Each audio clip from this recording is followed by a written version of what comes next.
everyone, I'm back to read chapter 4 of Sam Wu is Not Afraid of Spiders by Katie and Kevin Tsang. Now chapter 4 is called Spiders versus Leopards. After class, it was time for lunch. I grabbed my Space Blaster's lunchbox and walked with Zoe and Bernard to the cafeteria. I was especially excited because my mum had packed my favourite lunch, char siu bao and egg tart pastries. There were also some carrots, but I wasn't as excited about those. "Did you two see the size of Tulip's fangs?" asked Bernard as we sat down at our usual table. "They were as long as my fingers." Bernard wiggled his fingers out in front of him for emphasis. I shuddered. Tulip's fangs were about the same size as Bernard's fingers. "And you could just tell Tulip was ready to pounce," Bernard continued. He looked me right in the eyes, and before you know it, bam! Bernard lunged at me and dug his fingers into my arm like claws. "Ah!" I yelled as I swatted Bernard's hands away. Bernard gave me a serious look. "Too slow," he said. "You're already spider food." I shuddered again. Getting bitten by a spider would be the worst, especially by a spider that was as big as my face. If spiders could eat birds, could they eat people too? "Stop scaring Sam," Zoe said, cutting in. "I'm not scaring Sam," said Bernard. "Yeah, plus I'm not scared," I said. I paused and looked back at Zoe. "But I mean, you would be scared if you were attacked by a man-eating spider." Zoe sighed and tossed a chicken nugget from her plate at Bernard. "Bernard is no man-eating spider." "True," said Bernard, picking up the discarded chicken nugget from the table and putting it in his mouth. "But just think of those fangs." He wiggled his fingers out in front of him again. Zoe rolled her eyes. Okay, Spider Bernard," I said, leaning away. "We get it. No more pouncing on anyone at lunch." Bernard shrugged and continued munching on the chicken nugget. I couldn't shake the feeling that Tulip the tarantula had been watching me, specifically me, back in the classroom, staring me down, sizing me up, and I would know from experience because Fang stares me down all the time, and also this one time at the aquarium with a shark called Crazy Charlie. I just get a feeling when a ferocious beast is staring at me and probably wants to eat me. It had been hard to tell exactly where Tulip had been looking because she had 8 eyes, but I was almost 100% sure that all 8 of her beady eyes had been looking directly at me.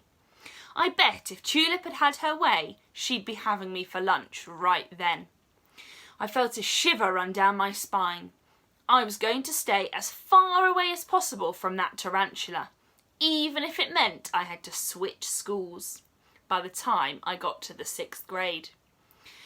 "Hey you guys," said a familiar voice from behind us. I looked up.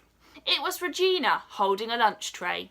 "How cool was Tulip?" she said, sitting down next to Zoe. I said, staring at my lunch. "Pretty cool?" "I'm going to ask my parents if I can get a giant tarantula," Regina said cheerfully, munching on a slice of pizza. "But I bet they'll say no." She lowered her voice. "It's because Ralph is actually really scared of spiders." I had a sudden, newfound, begrudging respect for Ralph. Begrudging is a word I learnt on Space Blasters. It means when you do something even though you don't want to. I wondered if this was why he'd been so determined to make me look scared of the spider, so nobody would know that he was super terrified. "I didn't know you were so into spiders, Regina," said Bernard, sounding impressed. "Did you know that there are over 40,000 types of spiders in the world?" "Wow," said Regina, suitably excited. "Sometimes my sister's cat Butterbutt eats spiders," I offered. I didn't know any spider facts. Regina scrunched her face up. "Cats will eat anything," she said. I nodded. She wasn't wrong. What are you going to write for your question for Mr. Dougal? Regina asked. I have so many questions about Tulip. My main question was how I could properly protect myself from a Goliath bird-eating tarantula, but I wasn't going to admit that out loud. How big their webs get? I said instead. I actually was a little bit curious about that. A web would have to be huge to hold a spider that big. Oh, that's a good one, said Regina. I want to know how fast they can move, said Zoe. I'm guessing I can probably outrun one, but it would be good to know for sure. I want to know what Mr. Dougal feeds her, said Bernard. Does she need to eat live prey like Fang? Does she eat bugs? Other spiders? What about you, Regina? I asked quickly, partly to change the subject from what Tulip ate for lunch. I still wasn't convinced that she didn't eat humans. I want to know what predators they have.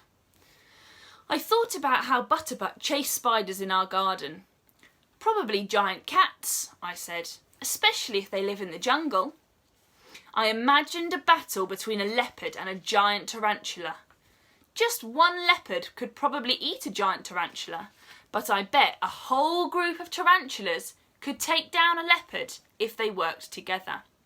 I shuddered at the thought of an army of giant tarantulas.